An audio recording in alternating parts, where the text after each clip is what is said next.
In this video, we're going to extend our discussion of compound interest to talk about present value. So recall we have a formula for compound interest, which is the accumulated amount A equals the principal times 1 plus the nominal rate divided by the number of conversions, M, with the exponent M times T. And P is the principal and A is the accumulated amount, as I mentioned. Sometimes we'll refer to the principal as the present value and the accumulated amount as the future value.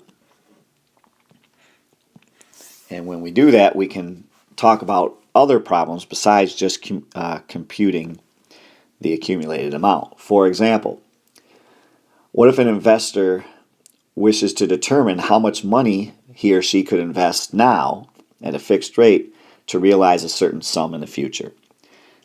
For example, let's say in 5 years I need to reach a goal of $30,000. I know what the interest rate is, I know I'm going to compound monthly, but I need to know how much money to invest now to meet that goal in 5 years. For that, we need a formula for present value. Well, mathematically, it's not a very big deal to get there. Basically, we take this formula that we have here and divide both sides by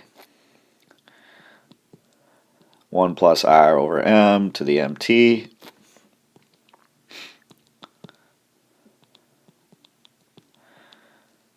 And we can rewrite this as P equals A divided by 1 plus R over M to the MT.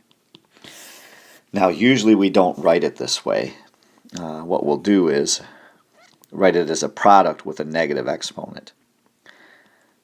So the familiar form is going to be written like this.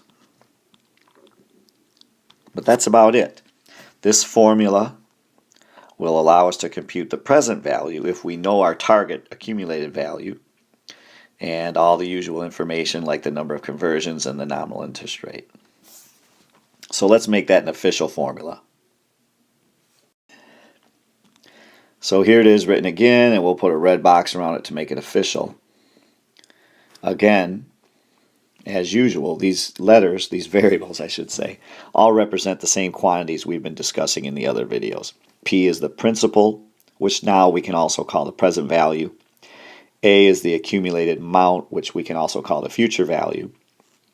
And then R is the nominal interest rate. M is the number of conversions per year. For example, if you're compounding monthly, M would be 12. And then T is your term, the number of years. Let's try a quick example. So let's compute the present value if I'm shooting for $20,000 in 3 years and I'm going to compound monthly at a rate of 6%. That's going to look like this.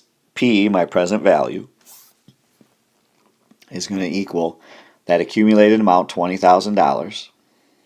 That's my future value, times 1 plus 0.06 divided by 12. That's my number of conversions per year because it's monthly. And we'll raise that to the negative 12 times 3, or 36. You plug that into your calculator, and lo and behold, you should get approximately $16,713. If I want to reach a goal in 3 years of $20,000, I better invest $16,713, assuming that the interest rate stays 6%. So that's it for present value. Very similar to the compound interest formula, except with one big hitch or switch, which is that exponent becomes negative. Good luck with your calculations.